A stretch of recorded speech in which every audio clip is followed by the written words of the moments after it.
Hi, I'm an American, and just like all Americans right now, we all feel screwed. And if you don't know why, go watch the 2024 presidential debate. Right now we have two nominees, one who is an actual criminal who is committed of a crime, and the other one being too idiotic and too mental to know where he is at any given moment. How did we get in this situation? Let me tell you. But first, let's go through the debate and determine who out of the criminal or mental actually won. Join me in discussing the 2024 election debate. On June 27th, President Joe Biden and former President Donald J. Trump took the stage in the earliest presidential debate in American history to try to convince the American voters that they should be the next president of the United States. Unfortunately, this did not work in any of their favors. One who scheduled the debate, Joe Biden, looked like a complete fool, not knowing anything, and his facts are all wrong. Even though he was telling the truth most of the time, half the time he didn't know his own statistics. The other one was a complete liar, a person who had no evidence supporting his claims, or the rest of the time would blame immigrants, both legal and non-legal, for every situation he could possibly do it for. Even the ones that probably wouldn't make sense to do it for, he still tried to do it. So out of these two candidates, who won? I don't know. I know one thing though, the American people sure didn't win. Let's talk about it. On June 27th, President Joe Biden started his debate by discussing the economy. The two panelists asked a question about what they would do for the economy and how they change it. Let me tell you what President Joe Biden stated. He first started his debate by telling the audience and Donald J. Trump that he would not be perfect for president due to his comments during 2020 during the COVID crisis. Let me read you what he said. President Joe Biden said, quote, that the person across the stage, former President Donald J. Trump, said, just inject a little bleach into your arms, end quote, in discussing the COVID crisis. Well, this may have been true. Let's try to verify it.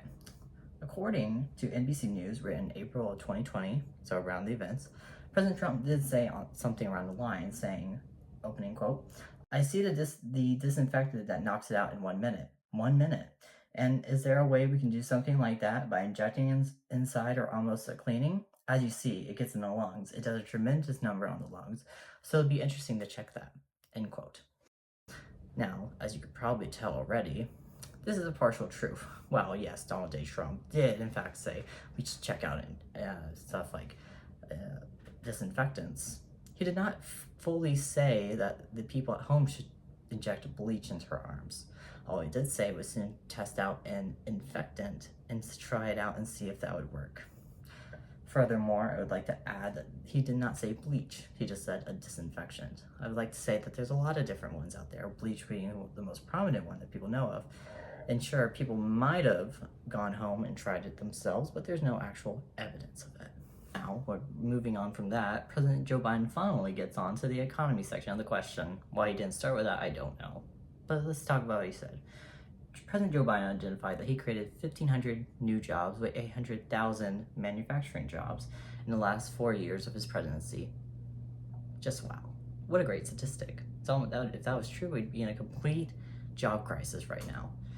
1,500 new jobs in 4 years, that'd be, no one's getting jobs. We'd be in the Great Depression. Lucky for us, we're not in that. And I'd like to also mention that the own statistic contradicts itself. You can't create 1,500 new jobs when you make a total of 800,000 of a specific type of job in that region.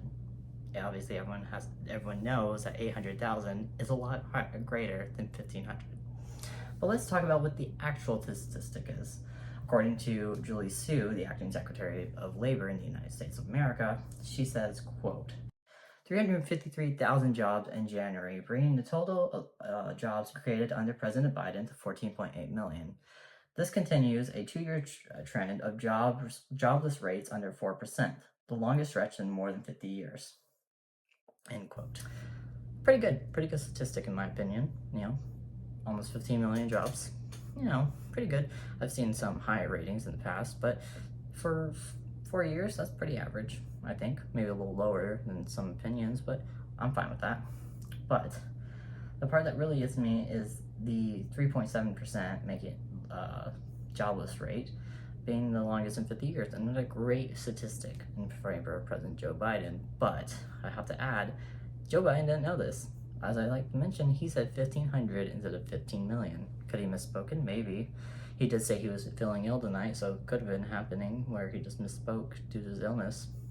But I'd like to add that these are statistics you should know. He should know everything that he did in his presidency, especially when going onto a floor trying to convince their voters why they should vote for him. If someone didn't know this statistic, they would think that he only created 1,500 new jobs, and that would be a reason for them to not be voted for him.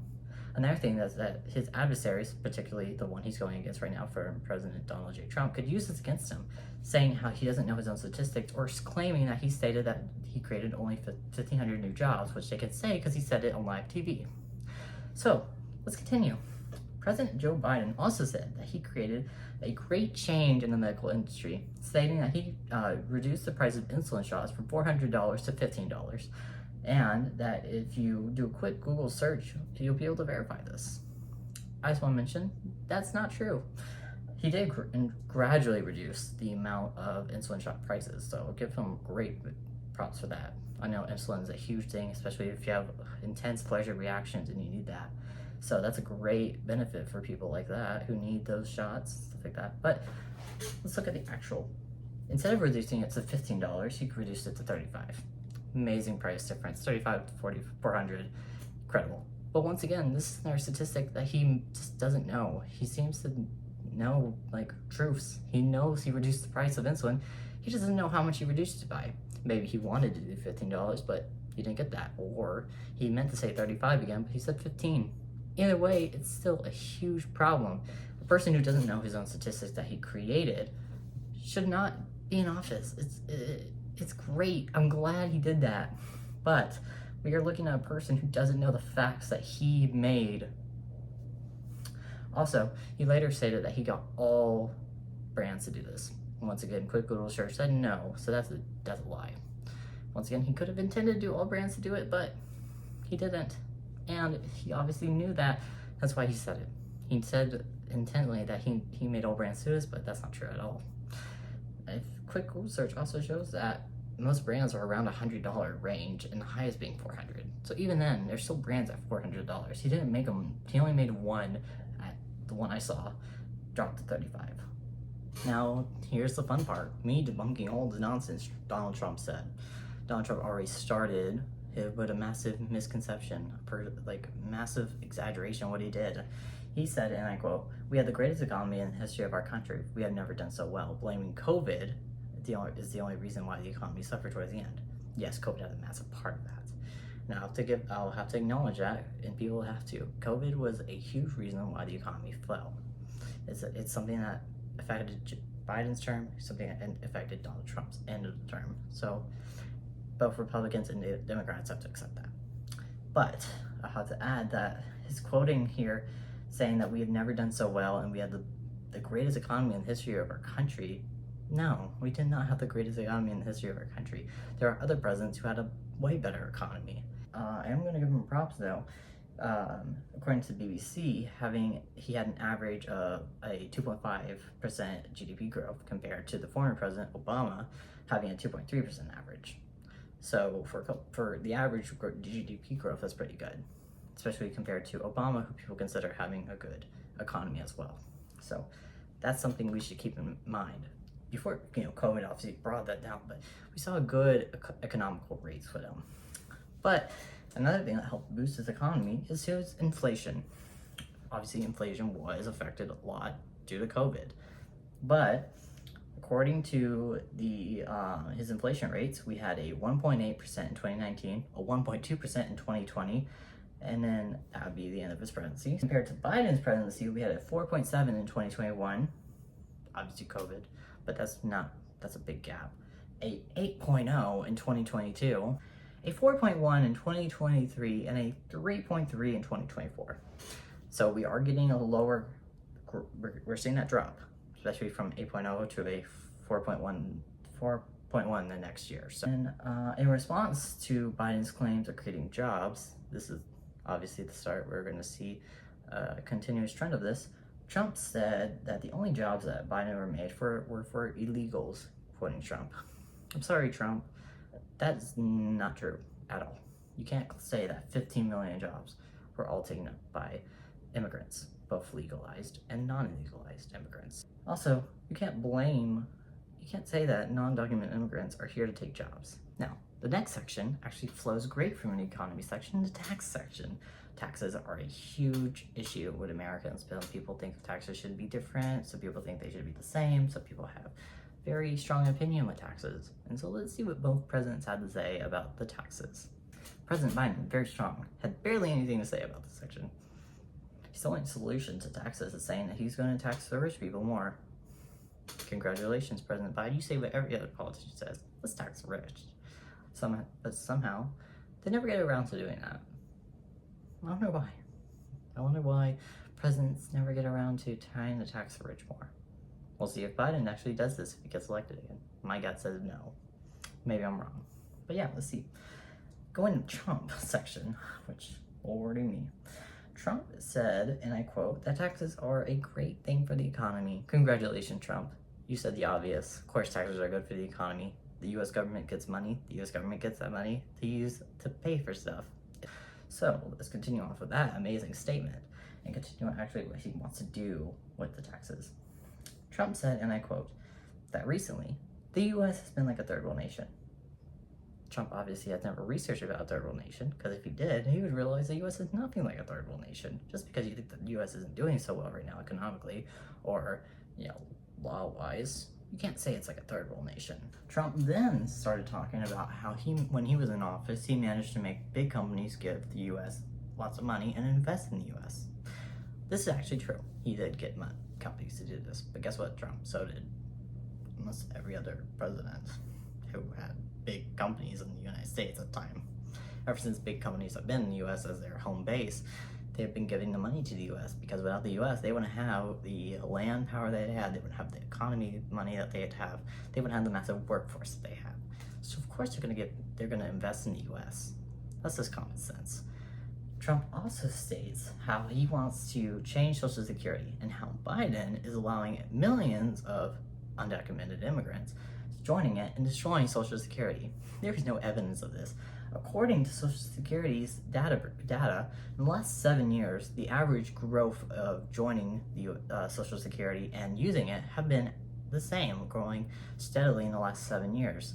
Newsflash, Donald Trump, 3 of those years are during your presidency. So if you had a problem with this, you would have dealt with it during your presidency in the 3 years that you were actually in office. Clearly, you didn't have that problem with it back then, but now that Biden's in power, you have a problem with it and you're blaming undocumented immigrants as your weapon. Next topic of this amazing debate, which is going so well right now, is Roe v. Wade.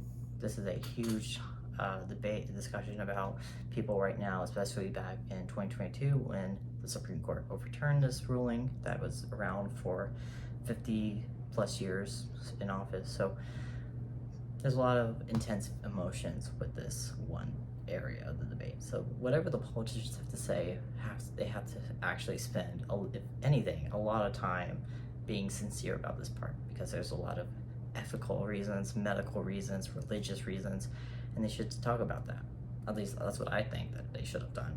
Did they do that? Nope.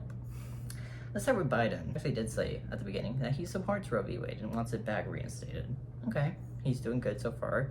If only he mentioned any sources or reasons of why he supports Roe v. Wade, he didn't. He supports, I guess, the trimesters of Roe v. Wade. That's all he really stated. So now I'm gonna have to go to Trump because I have nothing to work with Biden. I love this part. Now, let's go to Trump's part. Trump stated that he actually takes credit for where Roe v. Wade is right now, being overturned and given back to states. He takes credit for that. Obviously, during his presidency, 3 slots opened up for the Supreme Court, and he nominated three people to go into the section. So he takes full credit for where it is right now. That depending on your stance, take it or leave it. But according to him, and I quote, "This is something everybody wanted. Every legal scholar throughout the world, the most respected, wanted it back to the states." Once again, a quick Google search disproves this one quote. According to PBS, 64%, or 2/3 of Americans, are in support for national Roe v. Wade, and many legal scholars are for it, for medical safety concerns and the public association with it. So, Donald Trump, you just completely lied. 64% of people know that, or 2/3 of the country. Continuing this, Trump then states that Roe v. Wade allows Democrats to kill babies after birth. This isn't true. There's no legal reason. If anyone kills a baby out of birth, it's considered a murder. So, this isn't true. Roe v. Wade does not support killing born children. Now, the next part of the debate was immigration. In a couple of years, especially the border, has not been the most great condition. We have seen a massive amount of border concerns, especially from border states, and a lot of people are wondering what the presidents are going to do about this. Now, let's start with Trump. I wouldn't usually start with Trump, but the amount of claims he's made so far about illegal immigrants makes me want to start with him. Seeing maybe he'll say something different this time. My hope is obviously not true. It's not going to happen, but let's just see. Trump started this by stating how currently in the US, we have seen the most terrorists to ever be in the country. It's a great start. It's a great start for Trump. Obviously, this is not true. We have not seen the most amount of terrorists in the country in the last 4 years. But going more into what he said, he claimed that when he was president, we had the safest border in U.S. history. He loves throwing that around. That when he was president, we had the best of this in U.S. history. When he was president, he had the safest border in U.S. history. No, he did not. He did not have the safest border in U.S. history. He may have had a safe border, but claiming that you had the safest border in U.S. history is absurd. Maybe if you get backed up by statistics, you could claim that. Like if I actually did have the safest border in U.S. history, and I could back that up by proofs and documents and statistics, you can claim it, but you can't claim it if it's not true. He did say some truths. He did state that the Border Patrol person in charge of the Border Patrol actually are endorsing him, which they are. This is true. This is something that they expressed openly, especially on Twitter. I'll come to that during the Biden section because he says the exact same thing, and it's obviously not true because they can't endorse both. But as you can see, he also says that we have seen a little bit of an increase in migrant crime. I'm being very generous by the way he said it compared to what I said it. But yeah, migrant crime does exist. It's an actual legal area. We have seen a couple instances of that, both by legalized migrants and non-legalized migrants. But the part where I find annoying is when he tries to use that as evidence that all migrants crossing into the border are criminals. Now let's talk to Biden's section. Biden actually had a couple more things to say in this section than the last couple. Good job, Biden. You actually woke up, I guess, for this section. But let's see what he actually said. Biden said that, according to him, the Border Patrol endorsed him. No, they did not, which actually funny is because when they were doing this debate, the Border Patrol actually tweeted that they did not endorse Biden. Really stings, especially when you're actually live doing a debate. That's one thing you said was publicly just proved. He also stated that he increased asylum in the United States, which he did. He mentioned how in this section terrorists killed 3 American soldiers. I'm mentioning this now because this isn't true.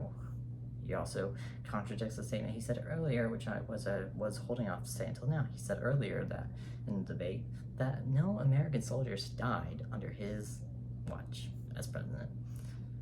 This was not true and contradicted himself. And I bring this up because he does this a lot. He contradicts himself a lot during this debate, and it's annoying to see someone who feels like they know so much and know so little at the exact same time being our president. It just annoys me. And said during this that he created, in response to Trump claiming that he did not care about veterans, he responded he made 1 million veterans have insurance now under the acts that he made. Well, this is verified by Students Veterans of America, suggesting that this happened in 2021 to 2024, did not give an exact number of the United veterans who received insurance from the government. Now, I'm going to give this as partial true because I can't verify this number. If anyone knows the exact number that they did, I'd love to hear in the comments, but until then, I'm going to give them partially true, but good job, I guess, for this.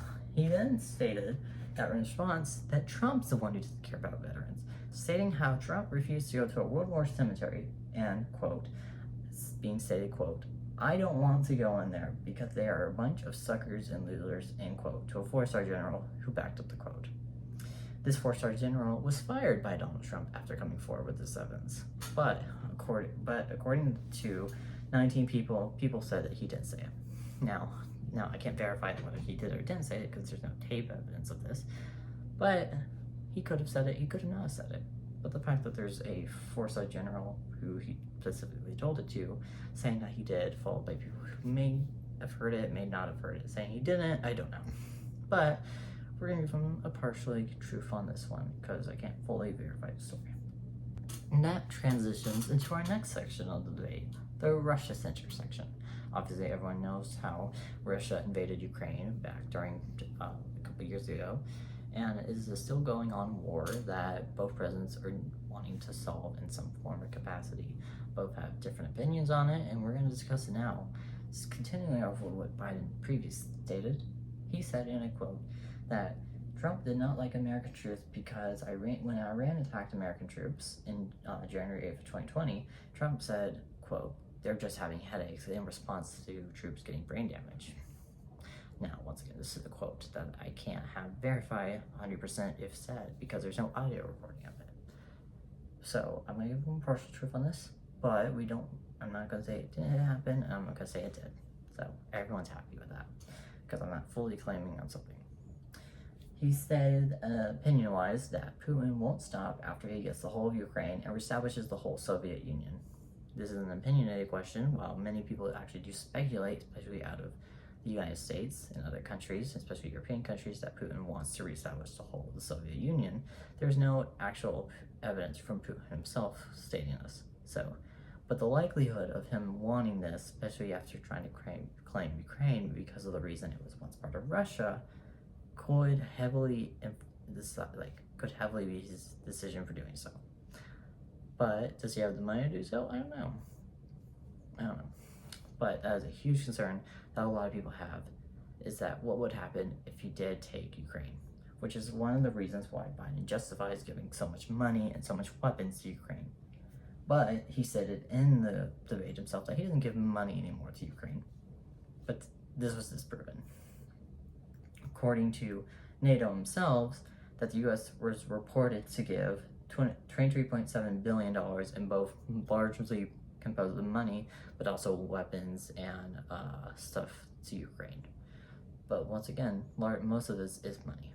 Sure, a good amount of it is weapons and other stuff like medical supplies, but they gave a lot of money too for Ukraine to have some form of infrastructure.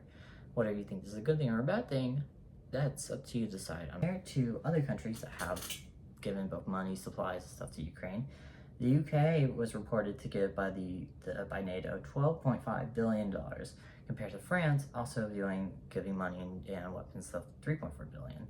So we have seen a large gap between what American has given and countries like France and the UK. So take that what you do. Take that with what you think. So let's move on to what Trump thinks. Trump thinks if Biden wasn't president, Putin wouldn't have invaded Ukraine.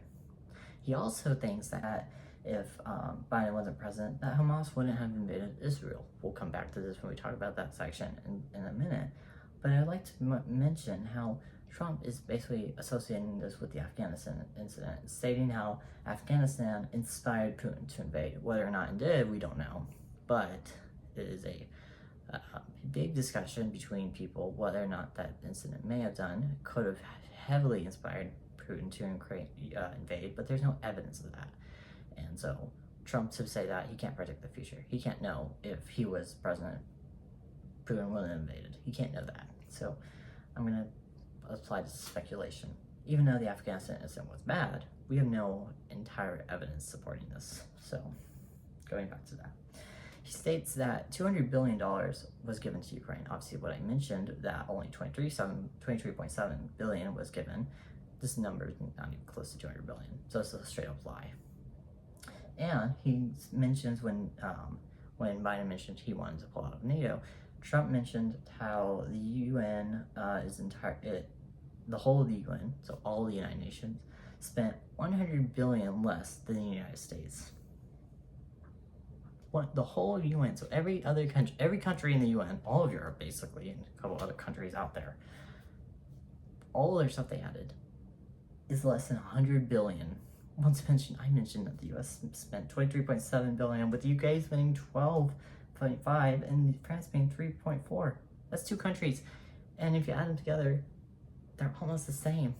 Sure, they spent a lot less, being $15.9 billion, but $15.9 billion compared to $23.7 billion isn't that big of a difference, especially when you add all the UN nations. So this is a straight up lie. And he then goes on to say how nearly 100% of NATO is paid by the US alone. Nearly 100%. 100. Nearly 100. So, guessing off that statement, I'm assuming the US is paying 90% or 80 or 70. Let's go lowball, 70. According to NATO, the INT, the US pays 15.8813% of NATO. 15. Sure, we're the highest percentage paying, with the next one being 10, but that's not nearly 100%. Next, let's talk about the Israel conflict. So, Biden starts the conflict by talking about how he proposed a plan to the United Nations and how the United Nations actually support Biden's plan. And if you don't know what Biden's plan is, I'll put a link to it in the description so you can go read it for yourself. I'm going to talk about it next week's episode where we're talking about the Biden problem. But if you want to wait till then, but you can go read it for yourself. But in reading this, the UN actually only supports part of Biden's plan. They don't support the full plan. They actually want to modify it because of certain countries, in order for something to pass in the UN, you have to all vote on it. And so they only accept part of the plan, and the rest are going to modify. So it's a partial truth. Continuing, he denied Israel 2,000-pound bombs. He didn't actually do this. He denied them, which is good.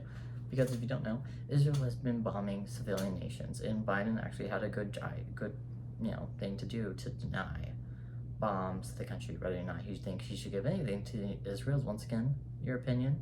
I'm not going to express it here. But him denying Israel 2,000-pound bombs is actually true. Biden then states that he's the biggest producer of support of Israel in the world. This isn't true. Once again, he is not the biggest support for Israel in the world. He is one of, but not biggest. And how Trump wants to pull out of NATO. And this is true. Trump does express multiple times in the past of him wanting to pull out of NATO. So this is completely true. And Trump, obviously the same points as I said earlier, I'm not going to repeat them because you could just go back to the Ukraine section if you want to listen to me talk about it. But yeah, he basically states the same things, and obviously a lot of them aren't true once again. And we'll move on to the January 6th event. January 6th, if you don't know, is a huge thing in American history. It will be something Americans associated in the history books for a while. Obviously, January 6th was the event where a bunch of pro-Trump supporters, after he lost the election and claimed that the election was rigged, invaded the Capitol and trying to prevent the overturn of the election from the president of Donald Trump to the president of Joe Biden. And in response to this question, Trump kind of ignored the question. Trump started talking about how, when asked about the January 6th question, if he accepts responsibility and will accept the terms of the election, Trump said that we had a great border on January 6th, we had a great energy dependence on January 6th, we had the lowest taxes ever on January 6th, we had the lowest regulations ever on January 6th, and we respected everyone in the world on January 6th. This has nothing to do with the question, Donald Trump. He is just, trying to draw away from the conflict of January 6th into making it all about how great he was on January 6th. And half of these were partial truths or lies. So we're going to ignore all of that. I'm not going to break any of that down because it has nothing to do with the question. He then goes on to say how he offered Nancy Pelosi 10,000 soldiers and the National Guard, and she turned it down and takes full responsibility for the event herself. Nancy Pelosi has never said anything close to taking responsibility, and that's actually persecuted Trump for not doing anything to stop it. And furthermore, it is not Nancy Pelosi's job to turn down the troops. It is not Nancy Pelosi's job to send in the army. It is Trump's job. He is president. He says they have to do, especially when someone is invading the Capitol. Doesn't matter who they are, if they're your supporters. If someone is invading the capital of the United States, it is your job to send in the army and protect it. The capital is the sacred ground of the United States, and you as president should be the one to defend it. And if you don't do so, then that is your fault. It is your fault if you did not defend the capital and allow people to raid the capital. It is not anyone else's fault but the president. And if you don't send the army or the troops, that is your fault. Not Nancy Pelosi's, not the vice presidents, not the congressmen, not anyone in power besides you. So, nice try, Trump. Going on to Biden, he mentions how that basically everyone doesn't respect the U.S. because of that event. It may just look bad, and it did. He also says that Trump didn't do a thing to stop it, saying how Trump said, and I quote, "I thought Hitler had some good ideas." Now, once again, there's no audio recording of this quote, but if he did say it, shame on you, Trump. But once again, there's no audio recording, so I can't fully say he did or didn't say it. But once again, if he did say it, shame on you, Trump. Going back to Trump in this section, he then states how, when being called out as a convicted felon by Biden, he says that he did nothing wrong, and how if Biden lost the election this term, he could be a convicted felon.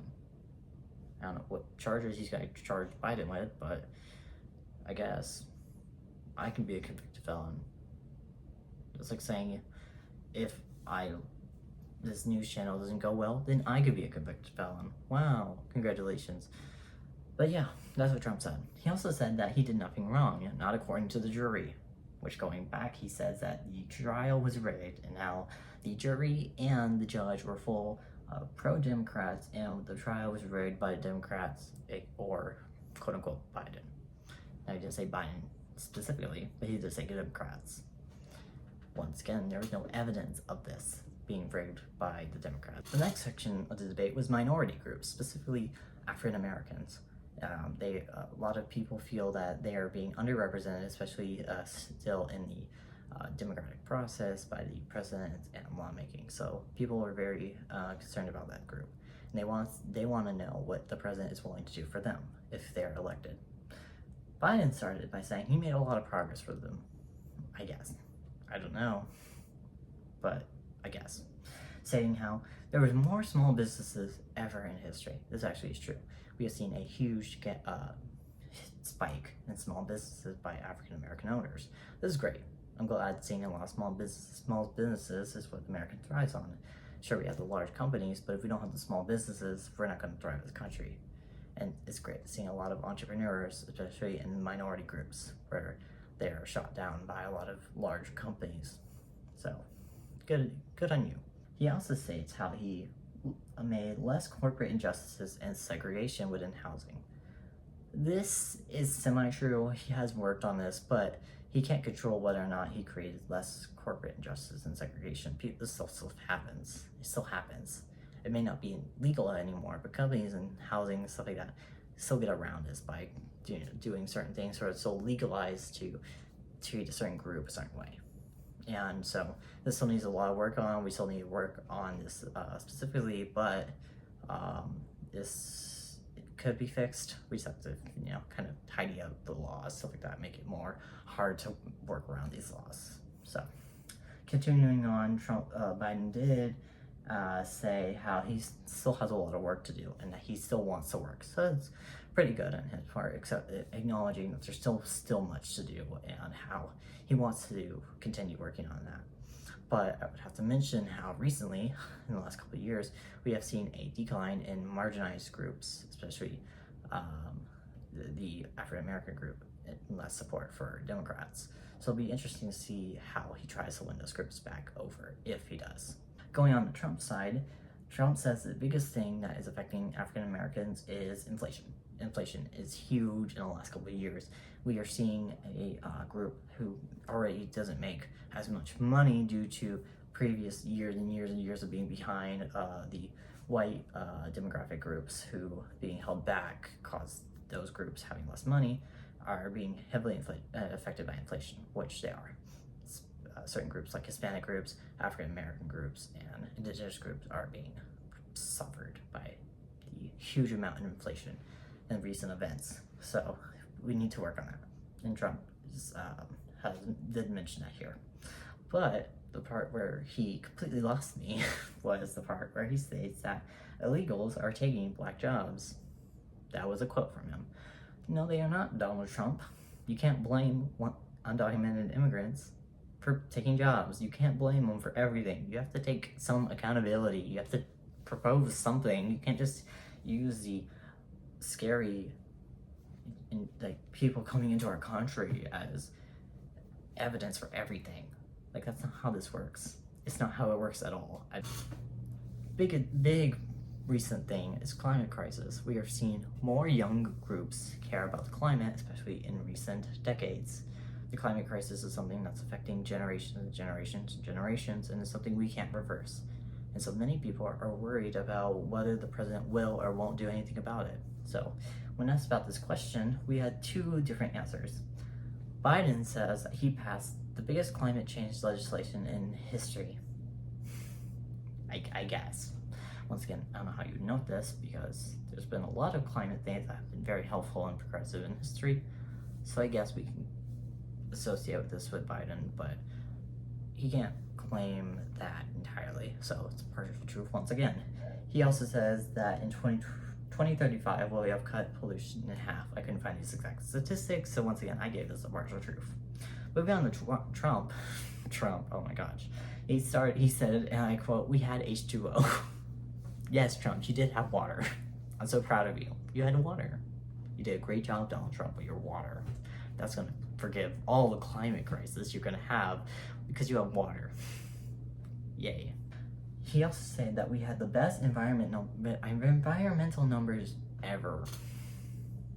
No. Just no. I don't have the energy to debunk that. But everyone knows that's a no. And when the Paris Accord ended, we were the only ones paying for the Paris Accord, basically what he was saying, which is another no. A bunch of nations were paying for the Paris Accords. So, I don't know. That's all he had to say for this section. He obviously doesn't care about the environment, so he had to say this stuff in order to make him look good and say that all the environmental plans that are being proposed by other countries are bad.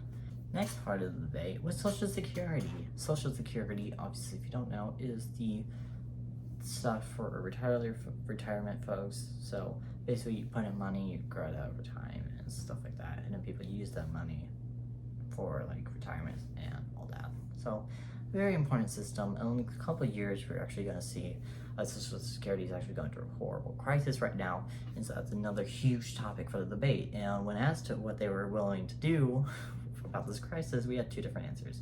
Biden says that he was going to make the wealthy pay for their fair share. I don't know what that means, but sure. And how everyone making under $170,000 pays 6% of their paycheck. Okay. Then stated how 159 presidential scholars voted Trump the worst president in history. Which, in verifying this, yes, this is actually true. The number is different, 154 instead of 159, and many of these people weren't presidential scholars. There are actually a few being historians, but they did vote Trump the worst president in U.S. history, with Biden being ranked the 14th best. Going on Trump, he is saying Biden is destroying Social Security by letting illegals join it and use it, as well as Medicare. Once again, we are back to using undocumented immigrants as the enemy. He is, every single topic, I feel like he is completely making immigrants look like the enemy. He then says that, that's all he said. I guess let's move on to childcare. Now, childcare is, if you don't know, say for divorced parents, they need all that stuff. So we'll see how that goes for them. Biden says that Trump did nothing for childcare when he was president. This is a lie. While Trump didn't fully, set whole attention on childcare, some of the tax cuts and tax benefits he performed in his presidency actually did benefit childcare in a few ways during his presidency. So to say he didn't care is kind of true, but also kind of not true. So I'm not going to give him that point. I'm going to say it's a lie because he did benefit it during his presidency in some margins. Going on to Trump said nothing. He rambled about nonsense. during this section, so I'm not going to break any of that down. If that's what you want to do, Trump, you can do that. I'm just not going to listen. So I took no notes. If you want to see my notes, I'll post them. There's like nothing there. Just nothing in that section. So going on to the next section, the opioid crisis. If you don't know, opioids are a drug. We are seeing a massive amount of different drugs killing Americans every year, and the amount of overdose attacks in the last couple of years has skyrocketed, and that is a huge concern for both parents, people who are consuming drugs, stuff like that, and people who have massive drug addictions. And so people want to know, how do we keep our citizens safe? How do we help prevent this? And so Biden said that fentanyl went down and that he created big machines to detect drugs and other illegal items coming in from across the border. Now, President Biden did add 40 drug detection devices at the border, which have limited the amount of fentanyl entering the country. And now he's coming hard on other countries in Asia to prevent the amount of opioids. This is true, so I guess. But we have not seen that, especially since it's a recent thing, we haven't seen much effect of that. So I don't know how useful that's going to be. We haven't really seen the amount of help that's going to cause just yet in numbers. But we'll see how that works out. I would also love to see some more machines. I know they're expensive, so if we can get some more down there and test those, see what the numbers do, if they inflate or deflate, stuff like that. Trump says that, according to him, Biden gets money from China, so he is pro-opioids because opioids are prominently from China.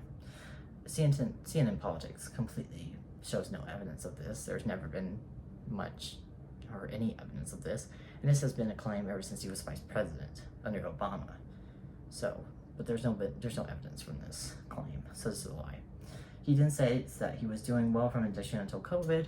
COVID did spike a massive amount of addiction, especially during those times where a lot of people were more depressed, and we have seen that carry on till now. But looking at a chart, according to Royal Life Centers, the chart does show the drug section going over the middle section, especially deaths due to overdoses and fentanyl, stuff like that. So I'm going to be partially true on this one. We haven't really seen a downgrade from that so far, so it'll be interesting if Trump tries to downgrade that in any form capacity. Fortunately for Trump, he didn't mention any plan he's going to do that. So we'll have to see what his plan is if he mentions it in like a couple of months till the election. So we'll see. The next and final part of the debate, at least I think it's final part of the debate, was about age.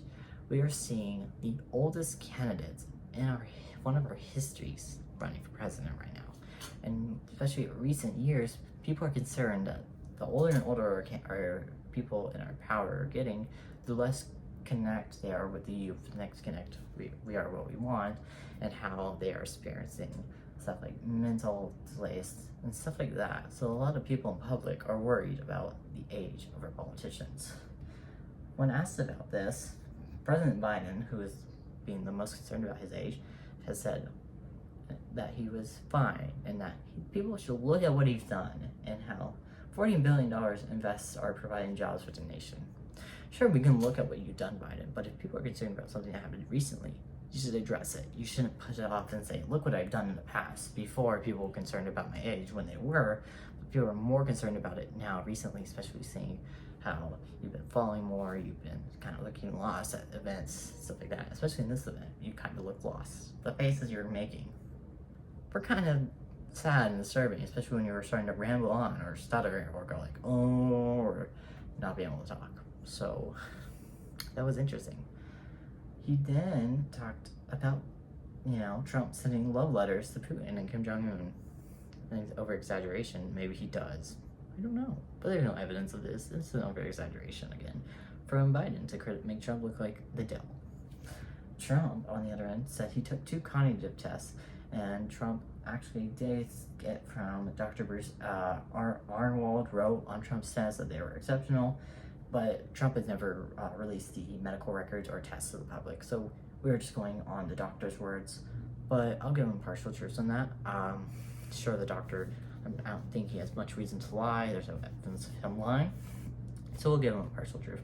But I'd love to see him release these tests so we can actually see the scores, see see the exact statistics of his cognitivity. But that's pretty good.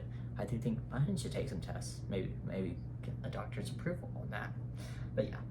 And he takes physical exams every year. Now we're going to talk about the next part. The part that probably everyone knows about. The golf part. Oh my god.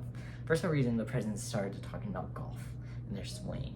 And I played golf. Trump actually started this by saying he played golf and won a championship or whatever. I don't play golf, whatever they are. And how he won, so he has to be smart and athletic. And then they started rambling about golf. I love it when presidents ramble stuff that doesn't matter about being the president. So much so, maybe we should do a golf game, and whoever wins that should be the next president of the United States. Won't that be fun? I'm sure PGA will love that. That's the golf people, right? I don't know. I don't play golf, so hopefully I know what I'm talking about. But PGA. No, but really, let's put them all on the golf course, and we can all watch them do their little drivers and putts. And first one to get all 18 holes with the lowest score, they should be president of the United States. That's what they should do. But yeah, now we're at the end of the debate. It feels sad. The last parts I'm not going to talk about because there was the pledge that they asked Trump to do if he won or didn't win, and then there was closing statements, and that's just referring back to what they said during the debate. But what I want to mention now is how this debate was full of nonsense.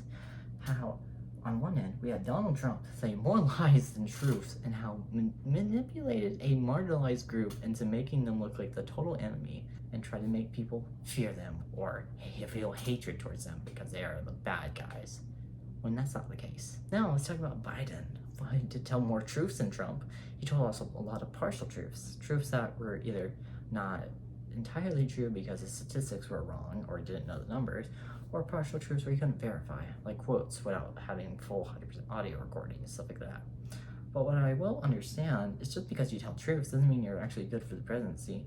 We are seeing a man who doesn't know where he is half the time, stutters so many times that you can't even understand what he's saying, or looks around like he's dumbfounded. And so the question everyone's asking is, who won? I don't think anyone won this debate. I haven't seen evidence of someone actually winning this debate. We have two politicians who either one, lying to the public, or two, not understanding or capable of being the president. And there's a reason that a lot of the public might not vote this year. It's because they don't feel confident if they do vote for someone that they will be the right for the job. And this is my closing statement to everyone. Please vote. Go out and vote. Maybe you don't feel the best about this election, but this election should prove something to people. If you don't vote, you're going to get elections like this in the future. You're going to get people who don't seem fit to be the president of the United States be in line to be president. And you need to let politicians know this. You need to go let the Republicans and the Democrats know that we need competent people leading our country. And how if we don't have that, our country might not exist in 100 years.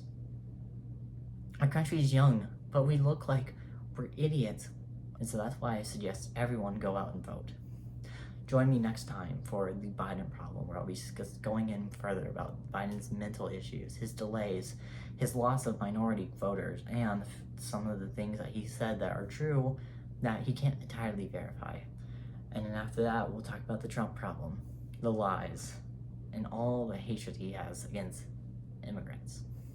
My name is Roman Chavez. Thank you so much for tuning in for me today, and I'll see you next time.